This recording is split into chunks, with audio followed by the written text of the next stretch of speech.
from anyone else. Well, but we got to determine if they're actually legally their parent, right? Correct. Separation. But how long has that separation been going on the southern border? Some separations have, as I've said elsewhere, have always been part of the program. Okay. We have separations for cause. So this was going on during the Obama administration too? Separations for cause are distinct from large-scale Well, but we still do separation of cause. Correct. There's a large number that's coming into it. We know it's a $2.4 billion human trafficking industry now that the cartels are running. So there's always a cause for us to have concern about anybody coming across the border when we don't know for sure that it's their parent. And we can't just take the adult's word for it. How long has this separation been going on, though? Is this practice not going on underneath the Obama administration, too?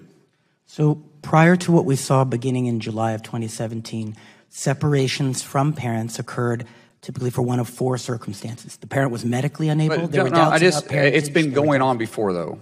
Yeah, that's what I'm trying to get. What we have seen over the last few months, however, was not going on prior to July of 2017. But the separation for the concern of the child has been going on through the Obama administration, too. Okay, now we talked about this cage. That's a detention holding area. We've been talking about this cage. Now, there's a picture floating all around the internet of this cage. That cage is from 2014. The images that I have seen in the media are mostly from the Nogales Processing Center during the 2014 incident. Right, so 2014. So that was under the Obama administration, right? The gentleman has expired, Mr. Raskin. Mr. Whitaker, before you took the call from President Trump, you had a fascinating career. Owned a daycare center, a concrete supply business, trailer sales, GOP activist, U.S. attorney who unsuccessfully prosecuted Iowa's first openly gay state legislator on trumped-up Hobbs Act charges that were dismissed by the jury in about an hour, Senate candidate.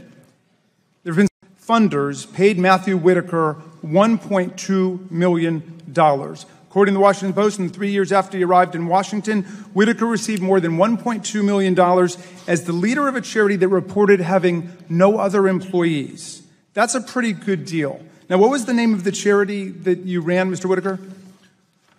Congressman, you've mentioned a lot in your... No, but I'm asking you a very specific question. What was the name of the charity? You have challenged my character. No, I'm asking you a question. I control this time, Mr. Whitaker. If you want to ask the chairman for time of your own, you can do it. This is my time. Mr. Whitaker, you don't run this committee. You don't run the Congress of the United States, and you don't run the Judiciary Committee. Gentleman will suspend. The gentleman is correct. The witness will answer the questions, and it's up to the gentleman to decide what questions. The gentleman will continue. We'll resume. What was the title of the not-for-profit that you ran? What time period, sir? What was the last title? I know it changed its name 3 different times, right? What was the final name? While I was employed as the executive director, it was called the Foundation for Accountability and Civic Trust. Did you name it? I did. Actually, you know, those are highly noble goals, accountability and civic trust. So let's talk about some accountability and civic trust. Mr. Whitaker, I've got a question for you. No, you asked me a question. I asked you a question. I control the floor, Mr. Whitaker. You don't understand. Now, gentleman is correct. The gentleman controls the time, and if he wishes, as many members have done on occasion, they make a statement, they don't even ask a question, but if he wishes to proceed to another question, it's his time. But Congressman, I do not feel, Mr. Chairman, I do not feel like my answer would be complete on the record. It's up to the question he asked. Okay, Mr. Whitaker, see if you can get into this. Tell us where the money came from that you were paid, the $1.2 million that you were paid before you went to the Department of Justice. I'm asking my question. Mr. Chairman, point of order, which overrules your question. Point of order. The gentleman will explain his point. The gentleman will suspend. The gentleman will state his point of order. Look, we're going to go down this probably many more times, but again, if you wanted to do a confirmation hearing, this is not under the scope of this hearing. This is not a confirmation hearing and is not shown to be a... Mr. Chairman, this goes to... The gentleman's point of order is not well taken. The gentleman, the gentleman from Maryland has the discretion to ask the questions.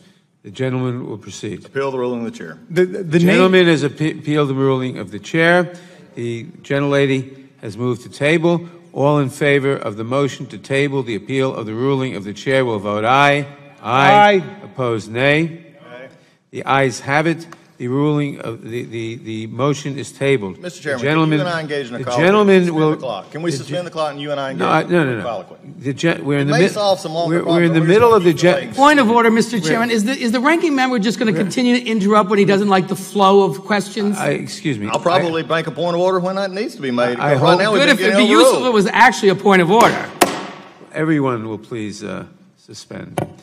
The gentleman made a point of order. It was ruled out of order. Right now, the gentleman has the time. If the ranking member wants to make a point, I'll recognize him after the gentleman is completed. The gentleman will resume. Thank you, Mr. Chairman. It's been reported publicly that there was one donor. And as we understand it, I think you're testifying today that you were the sole employee of the group. So there was one donor and one employee. Do you know who the donor was to the group that funded your salary for $1.3 million? Yes, I do. Who was the donor? The donor was another nonprofit 501c3 organization called the Donors Trust. Okay, now that was the pass-through vehicle, but who reached into their pocket and wrote the check to go through that to pay your salary? Congressman, as you know, because you've looked at this issue, the Donors Trust is much bigger than the Foundation for Accountability and Civic Trust and raises millions, if not hundreds of millions of dollars every year. I actually, as I sit here today, have no idea who the donors to Donors Trust that then funded thank you. the All right, foundation. well then I've got a theory that I want to float with you, and it goes to something very strange that's been happening at the Department of Justice recently. A casino billionaire and magnate Sheldon Adelson hates online gambling for obvious reasons. It's competition for him. He wants people in the casinos, not online. And he spent more than $1 million lobbying Congress to override a 2000 opinion by the Office of Legal Counsel, DOJ, saying that the Wire Act plainly prohibits only sports gambling online, not gambling in the states, which is why Florida, Pennsylvania, New Jersey, lots of states have built important businesses for themselves online. But Congress wouldn't change the law according to the demands of Mr. Adelson. So rather than change the law, he decided to try to get the Department of Justice to change the interpretation of the law. And he threw millions into a campaign to remake the DOJ and get the Office of Legal Counsel to perform a complete reversal and say that the Wire Act bans the kinds of lotteries that states run online, even though its language plainly prohibits only sports betting. And when Donald Trump won and Mr. Sessions became AG and you became Chief of Staff, DOJ leadership ordered a reevaluation of this legal question. And what do you know? The Office of Legal Counsel found some subtle and invisible points of law that apparently escaped the Department of Justice back in 2011, and it reversed the plain reading of the interpretation, which talks specifically about sports betting. Now, were you involved in that decision? Congressman, the General Sessions was recused at the time that decision came out. So were you recused too? I was recused, and so I was not involved in that decision. Did you ever talk to Sheldon Adelson about it? No, I've actually never met Sheldon Adelson. Okay. Did you talk to any of his lobbyists about it? No, I did not. Did you talk to Charles Cooper about it? No, but I do know Charles Cooper. And I would point out one of the things, Mr. Rask. Well, look, if you can ask the chairman for time, but I can't give you my time. Forgive me. We only have 5 minutes. OLC opinion came out. The gentleman controls the time. At the conclusion of his statement, the chairman not at the conclusion of his 5 minutes, I will afford the witness some time, but the gentleman controls the time. Thank you, Mr. Chairman. In January and February of 2018, the chairman and vice chairman of Wild Rose Casino and Resorts, a casino in Iowa, each donated $2,600 to your Senate campaign, which was over 4 years before when you lost that campaign. How did these casino operators come to donate to your campaign several years after you lost? Did you talk to them? Time of the gentleman has expired. The witness may answer the question. To answer your question specifically, no, I did not. To go back to the other point I'd like to make, Congressman, is that the first OLC opinion that preceded the one we just issued in November was done, and the state of Illinois provided a white paper regarding the position on the Wire Act. And so I think it is very consistent, and your inference that somehow that process was corrupted or corrupt is absolutely wrong, and the premise of your question I reject. I think, John, for you, I would just make one point. We just had a 5-minute debate where Mr. Cohen disputes what the Southern District of New York found, what the judge found, that he was actually guilty of committing bank fraud. if this statement back here doesn't say it all, Cohen's consciousness of wrongdoing is fleeting. His remorse is minimal. His instinct is to blame others. Is strong. There's only one wrong with that statement. His remorse is non-existent. He just debated a member of Congress saying, "I really didn't do anything wrong with the false bank things that I'm guilty of and going to prison for." Mr. Jordan, that's not what I said, and you know that's not what I said. I pled guilty, and I take responsibility for my actions.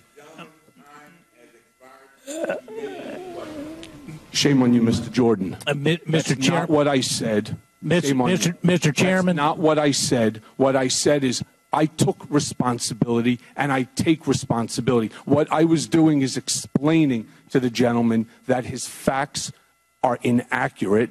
I take responsibility for my mistakes.